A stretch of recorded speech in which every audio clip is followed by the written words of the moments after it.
Hi friends, welcome back. ഇന്നത്തെ recipe നല്ലൊരു കാന്താരി ബീഫാണ്. ഈസ്റ്റർ സ്പെഷ്യലായിട്ടൊക്കെ നിങ്ങൾക്ക് ചെയ്ത് നോക്കാൻ പറ്റുന്ന നല്ല ടേസ്റ്റുള്ള വളരെ ഈസി ആയിട്ടുള്ള ഒരു റെസിപ്പിയാണിത്. എങ്ങനെയാണ് ചെയ്യുന്നതെന്ന് നോക്കാം. ഞാനിവിടെ 750 ഗ്രാം 3/4 കിലോ ബീഫ് നന്നായി കഴുകി ചെറിയ കഷ്ണങ്ങളായിട്ട് മുറിച്ച് വെള്ളമെല്ലാം വാർത്ത് കളഞ്ഞ് വെച്ചിട്ടുണ്ട്. വലിയ കഷ്ണങ്ങളാക്കി മുറിക്കണമെന്നില്ല, ചെറിയ കഷ്ണങ്ങളാക്കി തന്നെ മുറിച്ചാൽ മതി. ബീഫ് ആദ്യം വേവിച്ചെടുക്കുകയാണ് ചെയ്യുന്നത്. അതിനുവേണ്ടി കുക്കറിലേക്കാണ് ബീഫ് ചേർത്ത് കൊടുക്കുന്നത്. കുക്കറിലാണെങ്കിൽ വളരെ പെട്ടെന്ന് തന്നെ വെന്ത് കിട്ടും. ആദ്യത്തെ ഒരു 2 വിസിൽ ഹൈ ഫ്ലെയിമിൽ വെച്ചതിന് ശേഷം ഏറ്റവും സ്ലോ കുക്ക് ചെയ്തിട്ടാണ് എടുക്കേണ്ടത്. ലോ ഫ്ലെയിമിൽ അല്ലെങ്കിൽ സിമ്മിൽ ഇട്ടതിന് ശേഷം ഒരു 4 വിസിൽ വരെ അടിച്ചാൽ ഈ ഒരു ബീഫ് നല്ല സോഫ്റ്റായി സ്ലോ കുക്ക് ചെയ്ത് കിട്ടും. ഇതിലേക്ക് ആവശ്യത്തിനുള്ള ഉപ്പും 1/2 ടീസ്പൂൺ മഞ്ഞൾപ്പൊടിയും 1 ടേബിൾ സ്പൂൺ വെളിച്ചെണ്ണ കൂടി ചേർത്ത് നല്ലതുപോലെ കൈകൊണ്ട് തിരുമിയെടുക്കുക. വേറെ ഒന്നും ഈ സമയത്ത് ചെയ്യണില്ല. ഈ ഒരു വെളിച്ചെണ്ണ കൂടി ചേർത്തിട്ട് ബീഫ് നന്നായി തിരുമിയെടുക്കണം. വെള്ളം ചേർക്കാതെയാണ് ഇത് വേവിച്ചെടുക്കേണ്ടത്. കുറച്ച് ടൈം എടുക്കും, എന്നാലും ഇത് നല്ലതുപോലെ വെന്ത് കിട്ടും. സ്ലോ കുക്ക് ചെയ്യുന്നത് കൊണ്ട് തന്നെ നല്ല സോഫ്റ്റായി കിട്ടും, അതുപോലെ തന്നെ നല്ലതുപോലെ വെന്തും കിട്ടും. ഒരിക്കലും ഹൈ ഫ്ലെയിമിൽ കുറേ വിസിൽ അടിച്ചിട്ട് ബീഫ് വേവിച്ചെടുക്കാൻ പാടില്ല. ആദ്യത്തെ ഒരു 1-2 വിസിൽ മാത്രം ഹൈ ഫ്ലെയിമിൽ വെക്കുക. അതിനുശേഷം ആ ഒരു ബീഫിൽ നിന്ന് ഇറങ്ങിയ വെള്ളം ഊർന്നിട്ടുണ്ടാവും. അതുകൊണ്ട് തന്നെ അത് അടിയിലൊന്നും പിടിക്കാൻ ചാൻസ് ഇല്ല. ഏറ്റവും ചെറിയ തീയിലിട്ടിട്ട് ഒരു 4 മുതൽ 6 വിസിൽ വരെയൊക്കെ കേൾപ്പിക്കാം. ബീഫ് അനുസരിച്ചിട്ടുണ്ടാവും. നമ്മളെടുക്കുന്ന ബീഫിൻ്റെ വേവ് അനുസരിച്ചിട്ടാണ് ഈ വിസിൽസ്. അപ്പോൾ ചില ബീഫുകൾക്ക് വേവ് കുറവാണെങ്കിൽ ആ ഒരു സ്ലോ കുക്ക് ചെയ്യുന്ന സമയത്ത് ഒരു 2 വിസിലൊക്കെ തന്നെ ബീഫ് വെന്ത് കിട്ടും. കുറച്ച് ടൈം എടുത്തിട്ടായിരിക്കും ഈ ഒരു വിസിൽ അടിക്കുന്നതെന്ന് മാത്രമേ ഉള്ളൂ. അപ്പോൾ ആ ഒരു സമയം കൊണ്ട് ബീഫ് നന്നായി വെന്തിട്ടുണ്ടാവും. ചില ബീഫ് അല്ലെങ്കിൽ പോത്തുകൾക്ക് നല്ല വേവ് ഉണ്ടാവും. ആ ഒരു സമയത്താണ് ഒരു 4 മുതൽ 6 വരെയൊക്കെ വിസിൽ ആവശ്യമായിട്ട് വരിക. ഇതിപ്പോൾ ഞാൻ നല്ലതുപോലെ വേവിച്ചെടുത്തിട്ടുണ്ട്. ഞാൻ 4 വിസിലാണ് അടുപ്പിച്ചിട്ടുള്ളത്. ആദ്യത്തെ 2 വിസിൽ ഹൈ ഫ്ലെയിമിലും അതിനുശേഷം കുറച്ചധികം നേരം ലോ ഫ്ലെയിമിൽ വെച്ചിട്ട് 4 വിസിൽ വരെ കേൾപ്പിച്ചപ്പോഴേക്കും ബീഫ് നല്ല സോഫ്റ്റായിട്ട് സ്ലോ കുക്ക് ചെയ്ത് കിട്ടിയിട്ടുണ്ട്. നല്ല സോഫ്റ്റാവും, അതുപോലെ കൈ കൊണ്ട് തന്നെ നമുക്ക് ഇതുപോലെ ആക്കാൻ പറ്റും. ഈ ഒരു പരുവത്തിൽ എടുത്താലാണ് ഈ ഒരു ബീഫ് കറിക്ക് നല്ല ടേസ്റ്റ് ഉണ്ടാവുക. ഇനി ഇതിലേക്ക് ആവശ്യമുള്ളത് ഉള്ളിയാണ്. ചെറിയുള്ളിയാണ് ചേർക്കേണ്ടത്. 30 ചെറിയുള്ളി ചെറുതായിട്ടൊന്ന് ചതച്ച് വെച്ചിട്ടുണ്ട്. ചെറിയുള്ളിക്ക് പകരം സവാള ചേർക്കാവുന്നതാണ്, പക്ഷേ ഞാൻ പ്രിഫർ ചെയ്യപ്പോഴും ചെറിയുള്ളിയാണ്. സവാള എടുക്കുകയാണെങ്കിലും 2 സവാള ചെറുതായിട്ടൊന്ന് ചോപ്പ് ചെയ്തിട്ട് എടുക്കുക. 2 ടേബിൾ സ്പൂൺ വെളുത്തുള്ളി ചതച്ചതും ഒരു 3 ഇഞ്ച് കനത്തിൽ ഇഞ്ചി ചെറുതായിട്ടൊന്ന് അരിഞ്ഞെടുത്തിട്ടുണ്ട്. നീളത്തിലാണ് അരിഞ്ഞിട്ടുള്ളത്. എങ്ങനെ വേണമെങ്കിലും അരിഞ്ഞെടുക്കാം. ചതച്ചെടുക്കണം എന്നുള്ളവർക്ക് അങ്ങനെ എടുക്കാം. ഒരുപാട് വലുതായിട്ട് അരിഞ്ഞിടണ്ട. ഇനി ഇതിൽ മെയിനായിട്ടുള്ള കണ്ടൻറ്റാണ് കാന്താരി മുളക്. അപ്പോൾ നല്ല പച്ചക്കാന്താരി ഉണ്ടെന്നുണ്ടെങ്കിൽ അതെടുക്കാം. ഇതിപ്പോൾ ഒന്ന് ലൈറ്റ് പച്ചക്കാന്താരിയാണ്. ഏകദേശം ഒരു 20 കാന്താരി മുളകാണ് എടുത്തിട്ടുള്ളത്. നല്ല എരിവുള്ള മുളകാണ്, അതുകൊണ്ടാണ് 20 എടുത്തത്. അപ്പോൾ ഏകദേശം ഒരു 3/4 കിലോ ബീഫിന് ഈ ഒരു അളവിലൊക്കെ മതിയാവും കാന്താരി. ഇനി ഇതിലേക്ക് ആവശ്യം 1 കപ്പ് അളവിൽ തേങ്ങാപ്പാലാണ്. 250 ml കപ്പിൽ 1 കപ്പ് തേങ്ങാപ്പാൽ എടുത്ത് വയ്ക്കാം.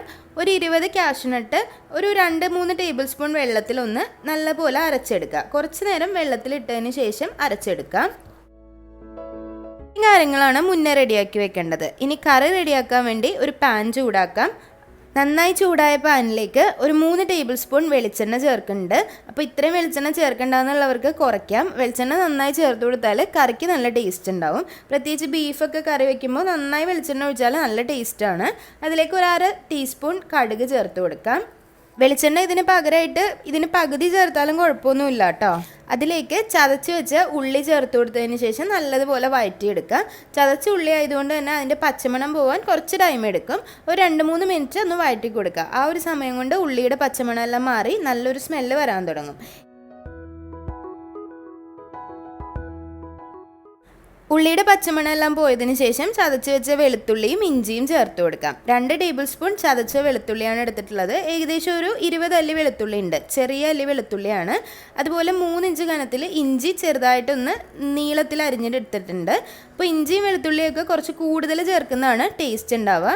അതുകൊണ്ടാണ് ഒരു 3 ഇഞ്ച് കനത്തിലുള്ള ഇഞ്ചിയും ഒരു 2 ടേബിൾ സ്പൂൺ വെളുത്തുള്ളിയും ചേർത്തിട്ടുള്ളത്. ഈ ഒരു കറിക്ക് ആ ഒരു ഫ്ലേവറൊക്കെ മുന്തി നിൽക്കുന്നത് നല്ലതാണ്. 1/2 ടീസ്പൂൺ മഞ്ഞൾപ്പൊടി ചേർത്ത് കൊടുക്കാം.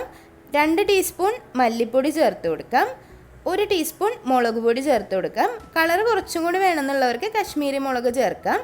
ആവശ്യത്തിനുള്ള ഉപ്പ് ചേർക്കാം. ഓൾറെഡി ഉപ്പിട്ട് വേവിച്ചതുകൊണ്ട് തന്നെ ഈ ഒരു സമയത്ത് മസാലയ്ക്കുള്ള ഉപ്പ് നോക്കിയിട്ട് മാത്രം ചേർത്ത് കൊടുക്കുക. അതിനുശേഷം ഇത് നല്ലതുപോലെ വഴറ്റിയെടുക്കുക. ആ ഒരു പൊടികൾ ചേർത്തുകൊണ്ട് തന്നെ നല്ലതുപോലെ ഒന്ന് കരിഞ്ഞു പോവാതെ വഴറ്റിയെടുക്കണം.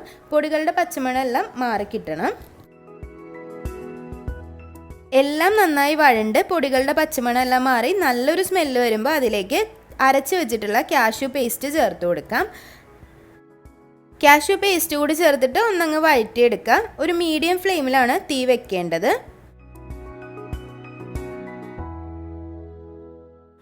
അത്യാവശ്യം ഗ്രേവി നല്ല തിക്കായിട്ടുണ്ടാവും. നമ്മൾ വെള്ളമൊന്നും ഒഴിച്ചിട്ടില്ല. ഈ സമയത്ത് കാന്താരി മുളക് അരച്ച പേസ്റ്റ് ചേർത്ത് കൊടുക്കുക. അപ്പോൾ ഏകദേശം ഒരു 20 കാന്താരിയാണ് എടുത്തിട്ടുള്ളത്.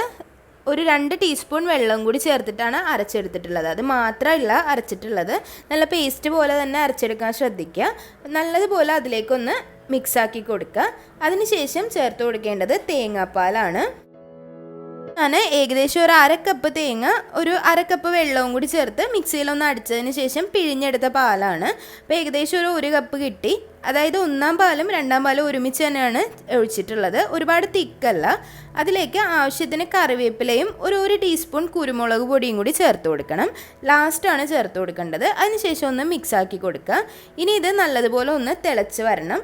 തേങ്ങാപ്പാലും കൂടി ചേർത്തതുകൊണ്ട് തന്നെ പെട്ടെന്ന് തന്നെ കുറുകിയിട്ടുണ്ടാവും. നമ്മളിതിലേക്ക് എക്സ്ട്രാ വെള്ളമൊന്നും ആഡ് ചെയ്തിട്ടില്ല.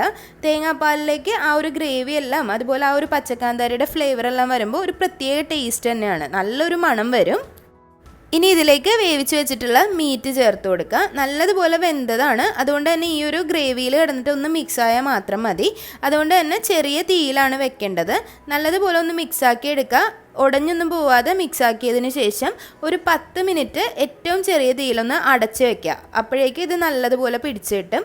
അതിനുശേഷം ഒരു അരമണിക്കൂർ കഴിഞ്ഞിട്ട് സെർവ് ചെയ്യാം കേട്ടോ. അപ്പോൾ ആ ഒരു സമയം കൊണ്ട് ഇതിലേക്ക് നല്ലൊരു ഫ്ലേവറും ഒക്കെ അതിലേക്ക് പിടിച്ച് കിട്ടും. ഇതിലേക്ക് ഇനി വെള്ളമൊന്നും ഒഴിക്കേണ്ട. ഒരു 10 മിനിറ്റ് നേരം ഏറ്റവും ചെറിയ തീയിലൊന്ന് അടച്ചു മൂടി വയ്ക്കുക. അതിനുശേഷം ഒരു അരമണിക്കൂറിന് ശേഷം മാത്രം എടുത്ത് സെർവ് ചെയ്യാം. അപ്പോൾ നല്ല ടേസ്റ്റാണ്. അതുപോലെ ഒരു വെറൈറ്റിയാണ്. നമ്മളിതിൽ ഗരം മസാലയോ വേറെ ഒന്നും തന്നെ ചേർത്തിട്ടില്ല. പക്ഷേ എന്നാലും ആ ഒരു കാന്താരിയുടെ ഫ്ലേവറും ആ ഒരു തേങ്ങാപ്പാലും കാഷ്യൂനട്ടും ഒരുപാട് റിച്ച് ആയിട്ടുള്ള ഒരു നല്ല ടേസ്റ്റുള്ളൊരു നല്ല കറിയാണ്. അപ്പോൾ എല്ലാവരും ട്രൈ ചെയ്ത് നോക്കുക. വീട്ടിൽ സ്പെഷ്യലൊക്കെ ആയിട്ട് നിങ്ങൾക്ക് ട്രൈ ചെയ്യാം. പാർട്ടിയിലും സൽക്കാരങ്ങളിലും ഒക്കെ ട്രൈ ചെയ്യാവുന്നതാണ്.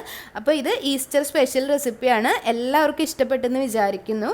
ട്രൈ ചെയ്ത് നോക്കിയിട്ട് അഭിപ്രായങ്ങളൊക്കെ കമൻറ്റ് ബോക്സിൽ അറിയിക്കണം. അതുപോലെ ഈ ഒരു കറി പോത്തിറച്ചി അല്ലെങ്കിൽ ബഫല്ലോ മീറ്റ് വെച്ച് ചെയ്താലും നല്ല ടേസ്റ്റാണ്. ബീഫ് വെച്ച് ചെയ്താലും കുഴപ്പമൊന്നുമില്ല. അപ്പോൾ എല്ലാവരും ട്രൈ ചെയ്ത് നോക്കുക. ട്രൈ ചെയ്ത് നോക്കിയിട്ട് അഭിപ്രായങ്ങളൊക്കെ അറിയിക്കുക. അതുപോലെ വീഡിയോസൊക്കെ ഇഷ്ടമാവുന്നുണ്ടെങ്കിൽ ലൈക്ക് ചെയ്യുക, ഷെയർ ചെയ്യുക, സബ്സ്ക്രൈബ് ചെയ്യുക. നിങ്ങളെ ഫ്രണ്ട്സിനും ഫാമിലിക്കും ഒക്കെ ഷെയർ ചെയ്ത് കൊടുക്കുക. ഇനിയും നല്ലൊരു റെസിപ്പി ആയിട്ട് വരുന്നതായിരിക്കും. അപ്പോൾ അതുവരേക്കും താങ്ക് യു.